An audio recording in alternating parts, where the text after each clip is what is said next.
你必死无疑！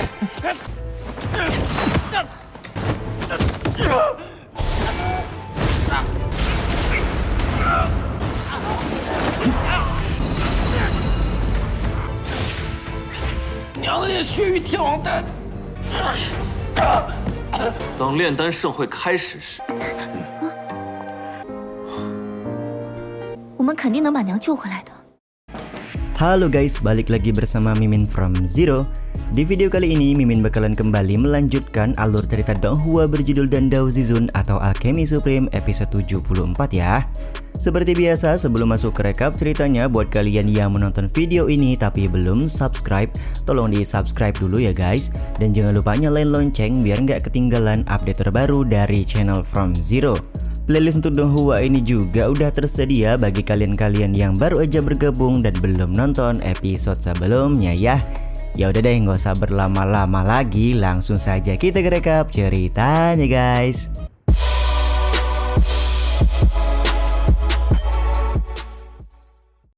Di akhir episode yang lalu, Sube Tian berhasil membuat Yao Changyan tidak berdaya setelah dia meminta bantuan dari Ling Er. Serangan-serangan yang digunakan oleh Bang MC kita juga begitu fatal mengenai tubuh Yao Changyan. Episode kali ini pun dimulai dengan penampilan dari Yao Changyan yang sudah compang-camping setelah dia menerima serangan bertubi-tubi dari King Sube Tian. Raut kemarahan juga jelas terlihat di wajah Yao Changyan di mana dia berniat membalaskan dendam perlakuan yang dibuat oleh Sube Tian pada hari ini. Alih-alih mendengarkan bacotan dari Yao Changyan, King Sube Tian malah memberikan tamparan-tamparan yang pada akhirnya membuat kondisi dari Yao Changyan semakin babak belur. Dari kejauhan, Patriark Sangguan juga sangat prihatin karena kondisi Yao Changyan sudah tidak karuan lagi. Karena King Sube Tian sudah menyelesaikan permasalahan dengan Yao Changyan, maka dia meminta Ketua Yu untuk melanjutkan kompetisi antar keluarga dan mengumumkan keluarga Su sebagai pemenang kompetisi tahun ini. Ketua Yu sendiri tampak begitu hormat kepada Sube Tian setelah dia melihat langsung kemampuan luar biasa Sube Tian pada saat menghajar Yao Changyan. Ketua Yu juga berkata tidak akan ada keluarga lain yang berani mengganggu kedudukan dari keluarga Su di kota Lanhuo lagi. Sementara itu, Sube Tian punya permohonan di mana dia meminta keluarga Han untuk didepak dari kota Lanhuo karena mereka sudah bersekongkol dengan lembah pengobatan. Tanpa keraguan, Ketua Yu akan menuruti perintah dari King Sube Tian untuk mengusir keluarga Han dari kota Lanhuo. Semua properti milik keluarga Han juga akan diserahkan kepada keluarga Su. Karena permasalahan di istana Qingxia sudah selesai, maka Sube Tian lekas mengajak ayah dan kakaknya untuk segera pulang ke kediaman keluarga Su. Singkat cerita, Sube Tian sudah membawa Yao Changyan ke kediaman keluarga Su. Yao Changyan tampak kembali memberikan ancaman di mana jika Sube Tian tidak membunuhnya, maka dia akan segera membalaskan dendam kepada keluarga Su. Bermusuhan dengan lembah pengobatan adalah sebuah kesalahan, ucap Yao Changyan kepada King Sube Tian. King Sube Tian sendiri tidak takut dengan ancaman yang diberikan. Dia bahkan balik memberi peringatan agar Yao Changyan tidak banyak bicara karena sebentar lagi King Sube Tian akan melakukan sesuatu kepadanya. King Sube Tian lekas membawa Yao Changyan ke dalam ruangan dan meminta ayah dan kakaknya untuk tinggal di luar saja karena ada sesuatu yang ingin dia lakukan kepada Yao Changyan.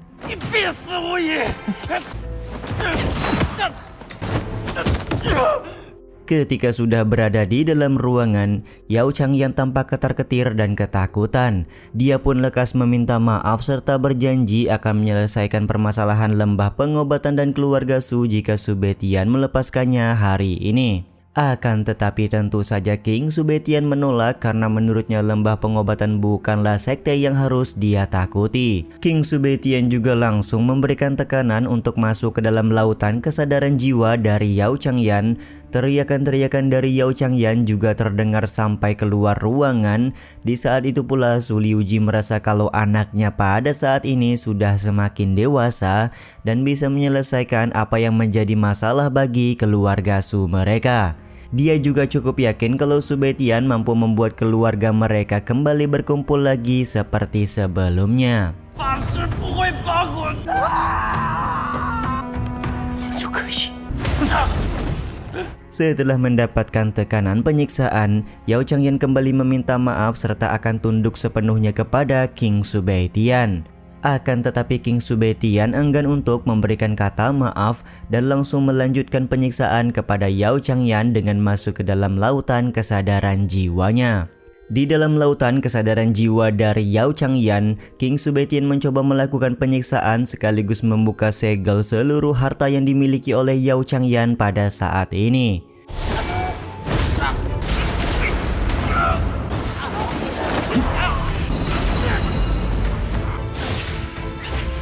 Benar saja tak lama kemudian Subaitian langsung mengambil cincin dari Yao Changyan dan menemukan banyak sekali harta di dalam cincin tersebut. Ada sebuah harta berharga yang ditemukan oleh King Subaitian, yaitu sebuah mutiara iblis. Dengan mutiara iblis tentu saja Subaitian bisa meningkatkan kemampuannya agar berkembang lebih kuat lagi. 我应该有机会开辟出第二皇宫，还物归原主了。 Setelah mendapatkan mutiara iblis, Subaitian juga mengambil kembali api surgawi Qingyan yang pernah diambil paksa oleh Yao Changyan sebelumnya. Mendapatkan api surgawi Qingyan kembali merupakan kebahagiaan bagi King Subaitian. Di saat yang sama Yao Changyan bertanya apa yang sudah dilakukan oleh Subaitian kepadanya. Dengan tegas King Subaitian menjawab kalau dia sudah menyegel kekuatan jiwa dari Yao Changyan.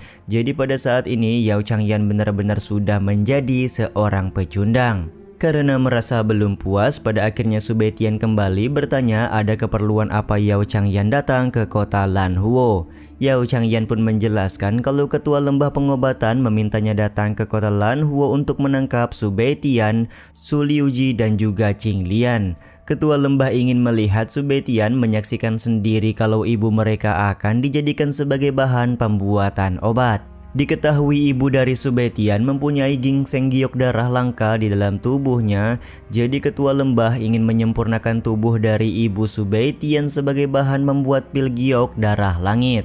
Sontak penjelasan Yao Changyan membuat King Subaitian sangat marah.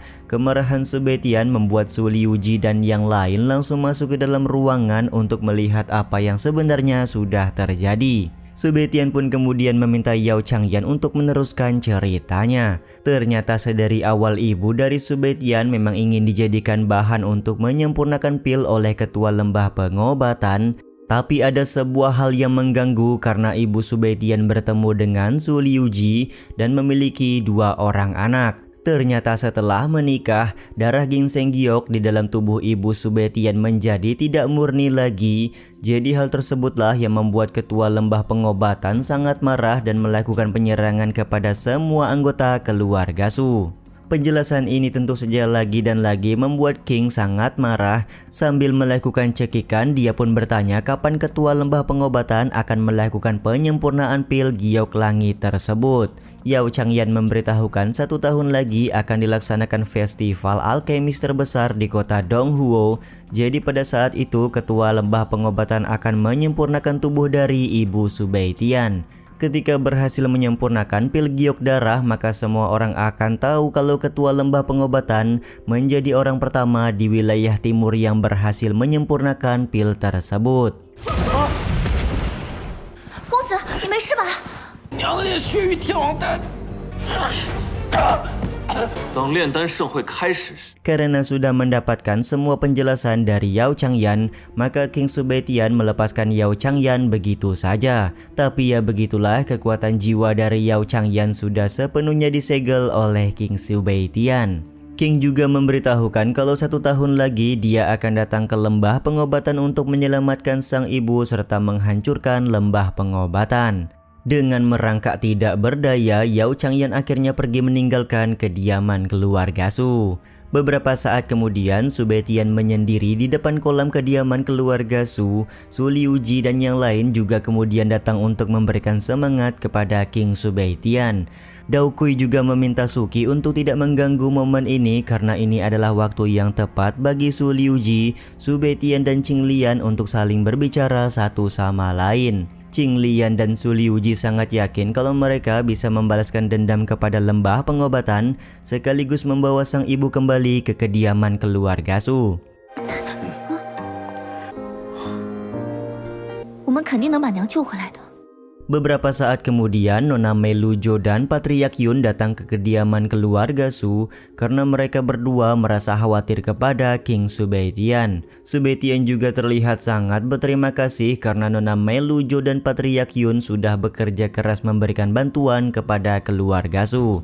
Sebenarnya ada satu hal penting lagi yang ingin disampaikan oleh Patriark Yun, di mana seseorang bernama Lei Zishan sudah ditemukan. 苏公子应该彻底解决了麻烦。雷泽山找到了。 Waduh, Mimin lupa Lei Zishan ini siapa ya guys? Karena Mimin juga penasaran, jadi kita tunggu aja di episode selanjutnya ya. Penemuan Lei Zishan ini juga sekaligus menutup episode kali ini ya guys. Ya udah deh, sampai di sini dulu aja video kali ini. Mohon maaf jika masih banyak kekurangan dan kesalahan dalam penyampaian kata-kata ya. Terima kasih untuk kalian yang udah pada nonton dan jangan lupa subscribe serta nyalain loncengnya ya guys. Mimin selaku penulis narasi, tukang voice over dan tukang edit video pamit undur diri. Salam hangat, see you in the next video. Bye bye guys, see you next week.